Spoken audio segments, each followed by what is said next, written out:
Hello.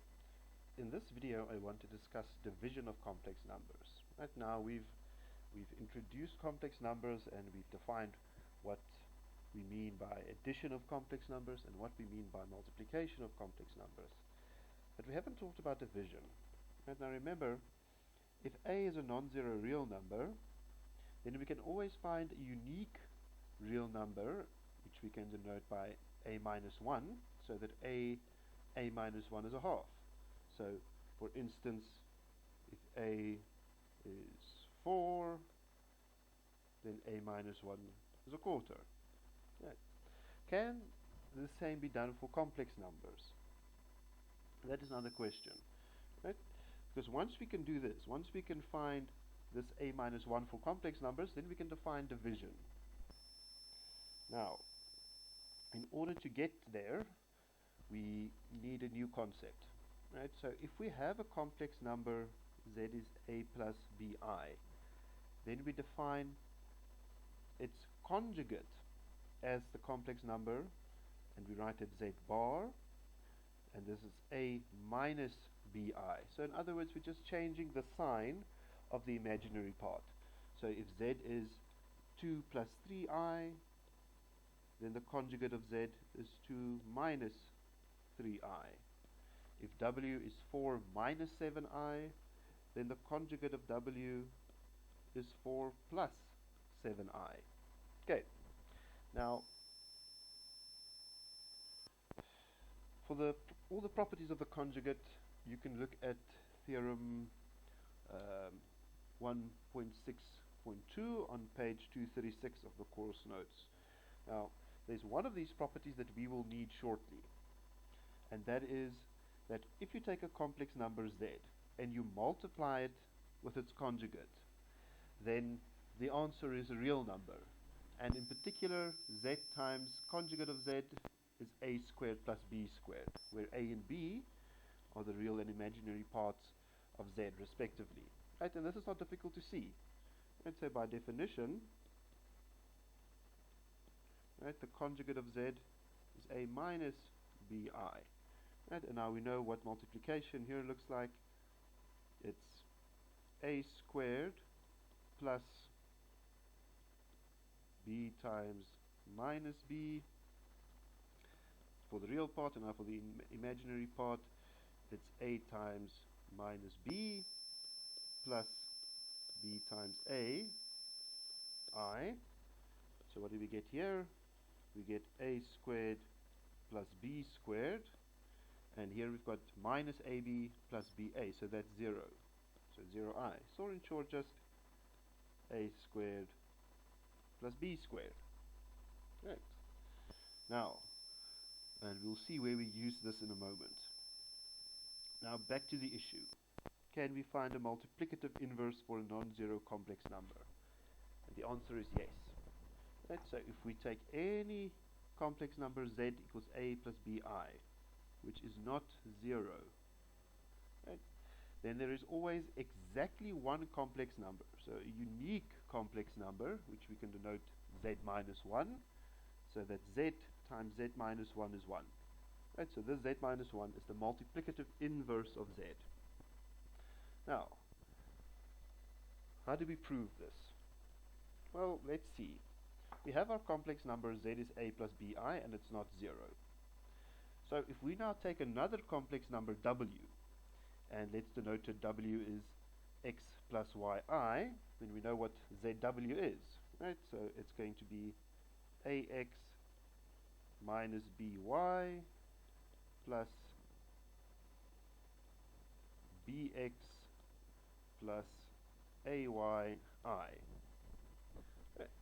So if we now look at what does it mean for zw to be 1, right? So zw, this product, will be 1, which is 1 plus 0i, if and only if the real and imaginary parts match. So the real part here must equal the real part here, and the imaginary part there must equal the imaginary part there. So what do we get? We get zw is 1 if and only if ax minus by is 1 and bx plus ay is equal to 0. Right. So what we have here is in fact a system of linear equations. Right? And we can write this system in matrix form. We can write it in the form ax equals b with a, right, so this is the coefficient matrix, so a b minus b a, and what is the right hand term, the vector b is 1 0. Now if we have a system of linear equations like this one, when will it have a unique solution? Well, a system of linear equations, right, an n by n system, so where the coefficient matrix is square, like in this case, has a unique solution if and only if the determinant of the coefficient matrix is not 0.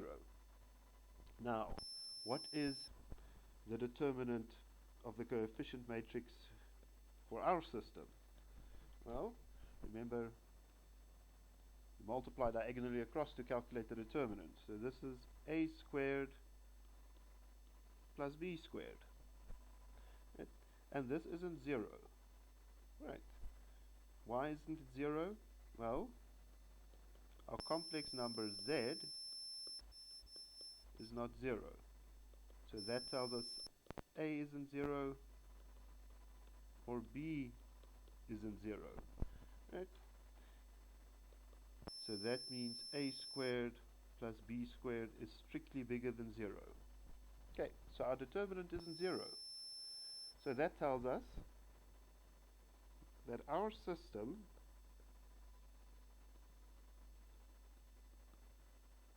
has a unique solution. And now remember, where does the system come from? Right? It comes from this problem. Can we find a complex number w so that zw is 1? Right?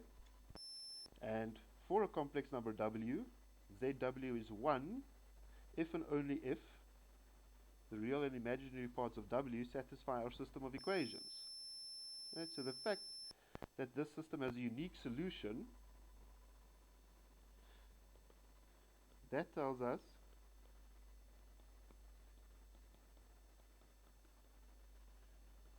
there's exactly one complex number, and let's write it c plus di, so that z times this complex number is 1. And we can denote by z minus 1 this complex number c plus di. Right? So the c and the d here, those are the solutions for x and y in the system of equations. Okay, so in a way we can now go home happy, right? We know that every complex number which is non-zero has a unique multiplicative inverse, and then it's easy to define division, right? Then if you actually want to calculate the quotient of two complex numbers, you need to be able to calculate this multiplicative inverse. And so that means we need to know exactly what are the solutions of this system of equations. Right? So what is z minus 1? What is the multiplicative inverse of z? So in other words, we need to know what is the c and d we've got up there. Well, we can use Cramers Rule. Right? And if we use Cramers Rule, what do we get? Well, remember, how does it work? For the first component of the unknown, so for c, you replace the first coulomb of the coefficient matrix with the right-hand term b, you calculate the determinant, and you divide by the determinant of the coefficient matrix. And in this case, this gives you a over a squared plus b squared. And likewise, to calculate the second component of the solution vector, so now in this case d, we take the second coulomb of our coefficient matrix and replace it with our right-hand term b. Right? And again, calculate the determinant and divide by the determinant of a, and this gives us minus b over a squared plus b squared. So, what is our our multiplicative inverse? Well, it's a over a squared plus b squared minus b over a squared plus b squared I. And now we recognize that we can write this as 1 over a squared b squared a minus bi. But now what is this here? Well, remember, this is 1 over z times conjugate of z. And what we've got here is the conjugate of z. Right. So, the multiplicative inverse z minus 1, we can always write in this form. 1 over z times conjugate z times conjugate z. Okay. Now, note that this division here, this is perfectly well defined, because z times z bar is a real number. Okay. So now we know that any non-zero complex number has a unique multiplicative inverse, and we can actually calculate it fairly easily using this expression. And that means we can define division. Right? So for real numbers, a divided by b is a times b minus 1. And that's exactly how we define division for complex numbers. So if we have two complex numbers, z and w is not 0, then the quotient z divided by w is just z times w minus 1. So in other words, z times the multiplicative inverse of w. Right. Now let's work out an example. So we're given three complex numbers.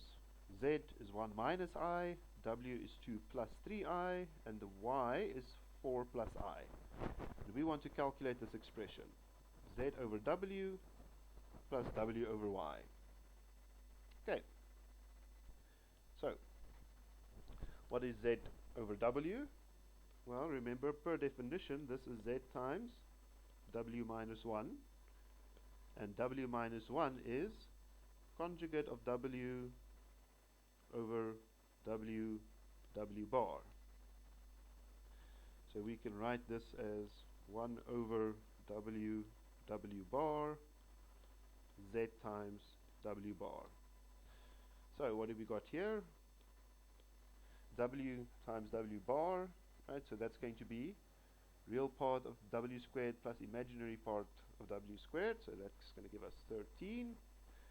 And z is 1 minus I, w bar 2 minus 3i. So if we multiply all this out, right, we're going to get for our real part, we're going to get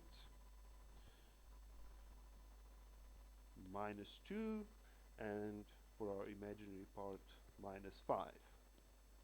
Right, so all in all, we get minus 2 over 13 minus 5 over 13i. Okay, that's z over w. Right, and of course, w over y is calculated in exactly the same way.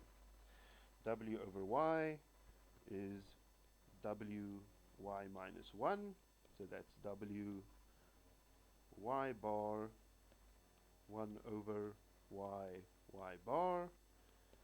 So that's 2 plus 3i for w, y bar 4 minus I, and 1 over y bar is 1 over 17. So this gives us 1 over 17.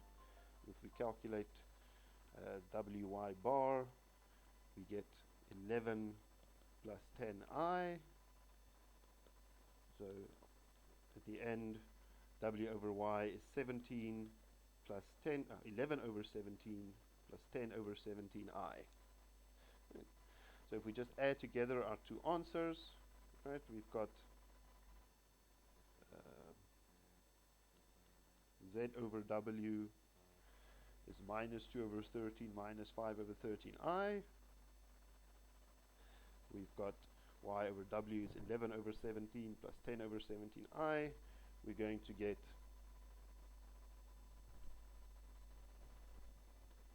11 over 17 minus 2 over 13, and here we're going to get 10 over 17 minus 5 over 13i.